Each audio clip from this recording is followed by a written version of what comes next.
కలుగుగాక. దేవుని విశ్వాసాలుగా ప్రజల కొరకు పనులు, పట్టణాలు, గ్రామాలు, దేశాలు, విదేశాలు సदैव ఎవరు బాధ్యత చేస్తారో దానియేలు వలె దేవుని నామానికి మహిమ కలుగుగాక. దానియేలు గ్రంథం ఎప్పుడో చదువుకున్నారా? దానియేలు గ్రంథం 5:11 చూస్తే అక్కడ దేవుని వాక్యం రాస్తుంది. ఆయన ఎలాంటి ఎత్తు మాట్లాడుతూ ఉన్నారు ప్రజలు, అధిపతులు. 3 రాజుల కాలంలో ఆయన నీ తండ్రి కాలంలో కలభాగం చెప్పిన వాడు దానియేలు, నీ కలభాగం కూడా చెప్పగలవాడు దానియేలు.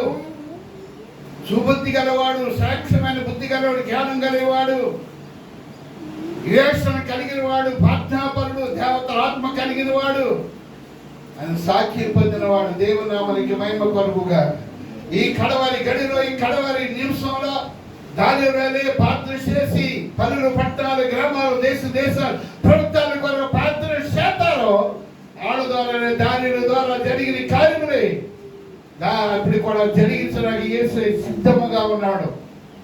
దానియేలు దేవుడే నిజ దేవుడు, దానియేలు దేవుడే నిజ దేవుడు, దానియేలు దేవుడు రాజ్యమే నిరంతరం నిలుచును గాక. తప్పనప్పుడు దేవుడు స్తుతించాడు. ఆనాడు అన్ని రాజులే పలికిన మాటలు. అలాగే మన యేషియాలాగా, దానియేలులాగా ప్రార్థన చేసి శ్యామం కొరకు పనులు, పట్టణాలు, గ్రామాలు, దేశాలు, ఈ యవనతుల కొరకు మనం ప్రార్థన చేయి బద్దులై ఉన్నాం. ఆ తల్లిదండ్రులు వాదర్శి బద్దులై ఉన్నాం. రాజుల కొరకు, అధికారి కొరకు, అందరూ క్షేమం కొరకు మనం ప్రార్థన చేయనప్పుడే మనం క్షేమంగా ఉంటామని దేవుని వాక్యం చెప్తుంది. మనతో దేవుని నామానికి మహిమ కలుగుగా. పేతురు పత్రిక ఎప్పుడైనా చదువుకున్నారా? రాసుకోండి. పేతురు పత్రిక 2 పేతురు 2:16 చూస్తే అక్కడ బిలాము కాపాడుతాడు.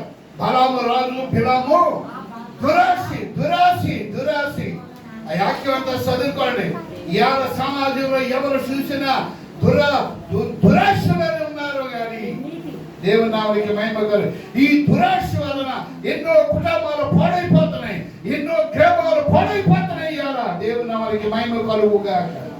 ఆశ ఉండొచ్చు కానీ దురాశ ఉండకూడదు.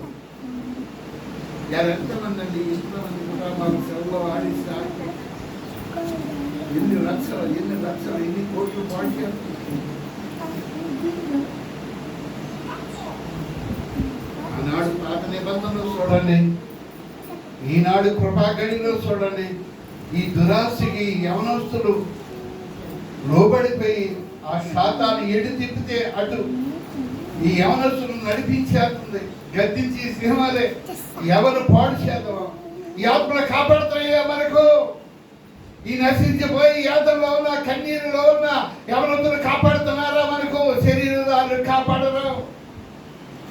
శరీరాలు ఈ లోక భోగాల మీదే, లోక ధనాల మీదే, లోక ఆశల మీదే జీవిస్తున్నారు. ఇలా ఎవరైనా సరే చూడండి, మనం బతికింది బతుకు కాదు. మనం దేవునికి మైండ్ తేనాక బతకాలి, దేవుని ప్రజలు రక్షించబడినాక బతకాలి అని అడిగితే. అందుకే దేవుడు మనం పుట్టించింది.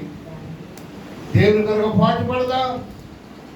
ఈ దురాశలో అనేక మంది ఈ సాతాన్ని కల్పించిన పద్ధతులకి అది ఎరపెట్టి దురాశలో ప్రతి మానవుని డబ్బా, పాపమా, తాగుడా, అనేక రకాల ఆశల్లో దురాశలో నడిపేవాడు ఆడు.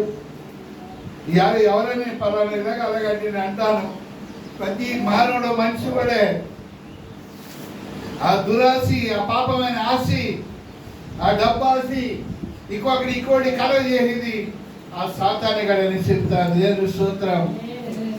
తాగేస్తున్నాడు అబ్బాయి అంటే ఆయన కాదు తాగుతుండా, ఆయన దురాశను తాగుతున్నాయి. సంతానం తీసిరండి. వాక్యం చెబుతుంది, వాక్యం వెలుడవుతుంది కానీ వెలుగు కలుగును. తెలుగు లేని వాడికి తెలివిస్తుంది. 119వ కీర్తన 130లో ఉంది. ఆ వాక్యంలో ఆ వాక్యం ఎప్పుడు ఎలుగవుతుందో తెలుగు లేని వాడికి తెలివి వస్తుంది. దేవుని స్తోత్రం. ఆ శిఖర శత్రువు, తాగుడు నా దెయ్యం, పాపం అన్న దెయ్యం సైడ్ అయిపోతాయి. వెలిగిన వాక్యానికి తప్పుడు కూడా దేవుడు అది విడుదల కలుగుతాయి. పైగా దేవుని వాక్యం ద్వారానే మన శక్తితో వాక్యం బాగుతున్నప్పుడు వ్యాధులు విడుదల కలుగుగాక. పైగా విడిపోతాయి. నాతో దేవుడు చెప్పిన మాట ఏంటంటే, ఎప్పుడు చెప్తున్న మాట ఏంటి, ఆనాడు మోషే ద్వారా 20 సముద్రం పాయిపోయారు ప్రక్కలతాయి. ప్రతి ఆది విడుదల కలుగుతుంది. నేను మాట్లాడుతున్నప్పుడే నువ్వు ప్రార్థించినప్పుడు పైగా విడిచిపోతాయి. తిరుపూడదే 94లో జనవరిలో అంతరిపాలు సభలో నా పిలుపు కూడా అదే. ఈ కడవరి గడిలో, ఈ కడవరి నిమిషంలో మోషే నిన్ను ఓడుకుంటాను అన్నాక ఆ విధానం మళ్ళీ దేవుడు నాకు ఇచ్చిన భగవాన్ ఏంటంటే, ఇప్పుడు సముద్రాల వద్ద పాపము శాపము ఆదులు పైగా విడుదల కలిగితాయి. నువ్వు నన్ను పడి వాకింగ్ చెప్పినప్పుడు పాత్ర చేస్తున్నప్పుడు దేవుడి నామానికి మహిమ కలుగుని కాదు. విరామ బోధలు వద్దా మనకి, విరామ బోధలు వద్దా, విరామలాగా లోకాశలోకి వెళ్ళిపోయి విరామం మానవులా గద్దించింది.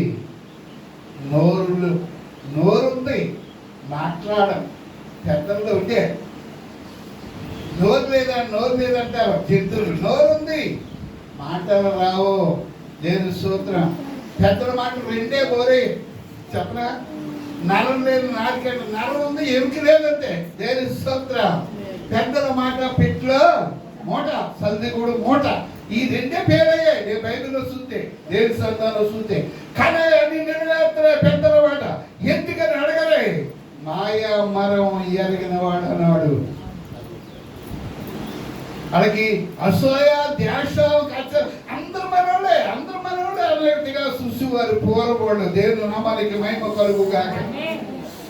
రాను ఈ దురాత్మ ప్రతి వాడికి దురాశ కల్పించేసి ఆ లోకంలో తీసుకుపోయి ఆ జ్ఞాన భ్రష్టులు చేయాలి. గడంధకారం, మీరు ఆఖరి సమయం గడంధకారం కాల్సి ఉందనకి. దేవుని నామానికి మహిమ కలుగుని కాదు. దేవుని బిడ్డలను కూడా అలా తీసి శరీరదానిగా నడిపించి దురాశ పెట్టి ఏ బేమలు పెట్టి అలా నడిపించారు. నా కాలం ఇది. దేవుని స్తోత్రం. కృపాకరంలో దాన్ని జత తీసిపోతుంది. క్రైస్తవుని దేవుని స్తోత్రం కలుగుగా. హల్లెలూయా. చివరిగా మనం వాక్యంలో చూసినట్లయితే దేవుని బిడ్డగా రెండవ తిమోతి పత్రిక 4:8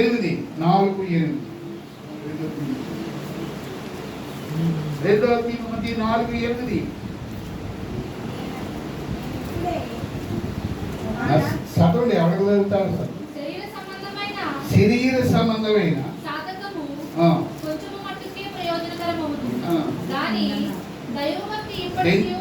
రెండవ తిమోతి పత్రిక 4:8 నేను ఇప్పుడే పోయబడి ఉన్నాను.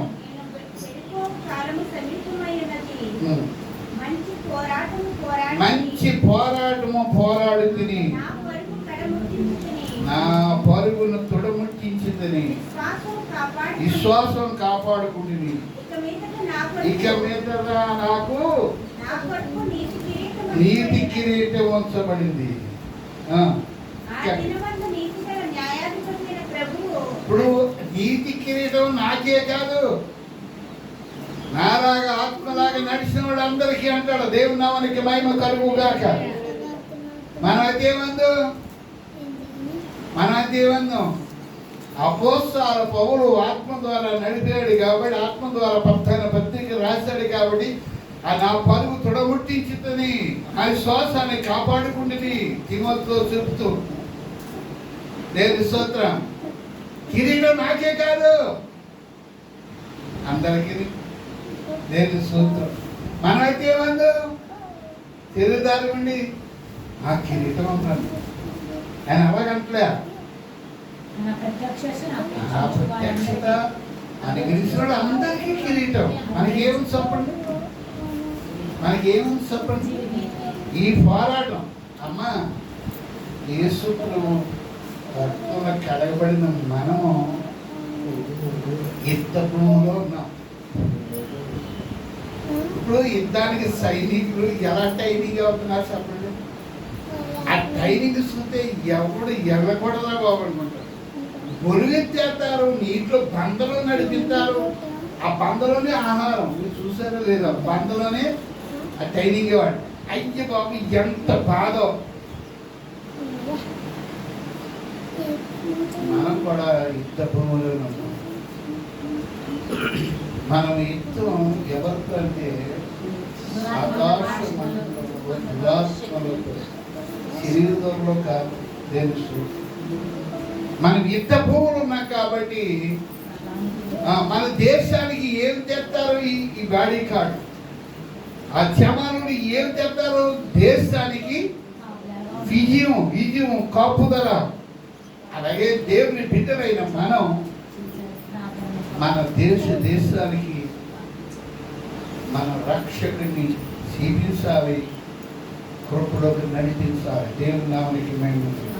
పోరాడదాం. మనకు జీవికీరిగా ఉంది. దేవుని చూడండి, ఆ ఎస్సీ కాలం చూడండి, 61:7 చూడండి, ఏమున్నాయో మనకి అక్కడ ఉన్నాయి. దేవుని సూత్రం, దేవుని బిడ్డలు పోరాడినోడికి ఏమున్నాయి. ఎస్సీ గ్రంథము 61:7 ఎస్సీ గ్రంథము 61:7 అవమానము ప్రతిగా రెట్టింపు ఘనత పొందుదురు. నిందకు ప్రతిగా పొందిన భాగము అనుభవించి వారు సంతోషింతురు. రెట్టింపు భాగములకు కర్తలగుదురు. నిత్య ఆనందము. మీరు ఇది చదువుతూ అక్కడ అనుకోండి, తెలుగు చెప్పుకో హక్కి చెప్పండి, అక్కడ అనుకోండి. నువ్వు నిజ దేవుడు తెలుసునాక నువ్వు ఏమి చేయకుండా, నేను ఏమి చేయకుండా అపరిస్తున్నారా, నింద వేస్తున్నారా, ఏమి ఇస్తానంటాడు దేవుడు? 2 జ్ఞానం ఇస్తాడంట. ఇంకెళ్తాడు నిందకు ప్రతిగా. ఇప్పుడు దేవుని ఆలోచన ఏముంది మన పట్ల? సంతోషం, సమాధానం, నా శాంతి, దేవుని స్వస్థత, నిత్య ఆనందం. ఎంత ఆనందం అంటే అంత ఆనందం ప్రభుత్వం. దేవుని మైండ్ చూపిస్తే, దేవుని కార్యాలు జరిగితే దేవునితో ఉన్నట్టే ఉంటాం. దేవుని నామానికి మహిమ కలుగుగాక. నేను దేనికి ఆనందానో తెలుసా? దేవుని కార్యం జరిగింది సాక్ష్యం చెప్పాలంటే ఆనందిస్తాను. దేవుని స్తోత్రం. ఇంకా ఆనందాలు నైత్యం. దేవుని స్తోత్రం. కన్నీరు కూడా కన్నీరే. ఈ లోపల ప్రార్థన ఏంటి, అగ్నిసర్జన కన్నీరే. కార్యం జరిగిందండి అయ్యారు, గర్వం వచ్చిందండి, మీరు అన్నట్టుగా మగపిల్లాడు పుట్టాడండి. ఆడ ఆనందించినట్టే నేను ఆనందిస్తాను. దేవుని స్తోత్రం. అది నాకు కలిగింది. దేవుని స్తోత్రం. యేసు గారు కడగలరు. యేసు గారు ఏమన్నాడు? దేవుడు చెప్పిన మాటిని చేయి సాసి ఎముకని మీదకి అతికిపోగాక, అతికిపోయి శరీరం వచ్చునుగాక, నరాలు వచ్చునుగాక,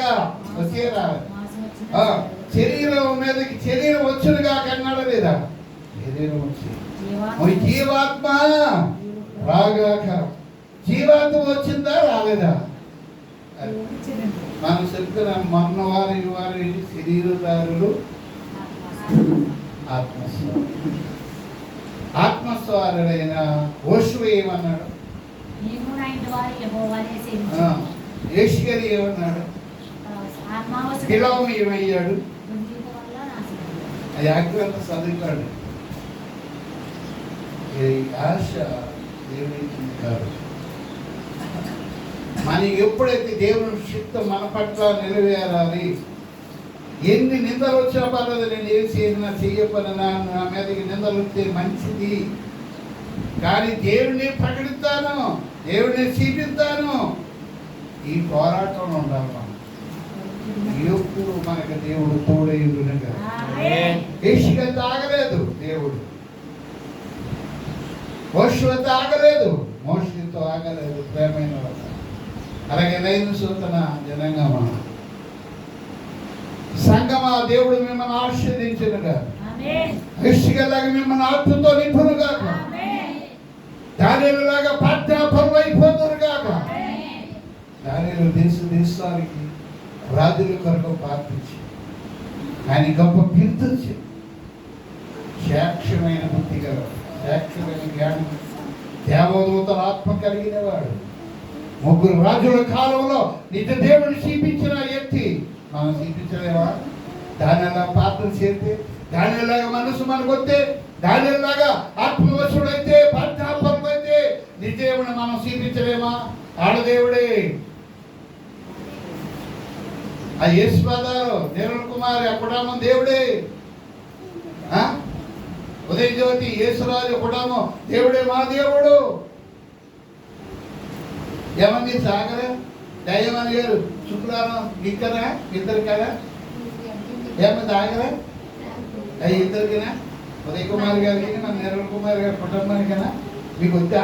ఆవిడికి మన మేరీ గారికినా సాగండి, ఆత్మలు ఎదగండి, దేవుని మర్మాలు నేర్చుకోండి.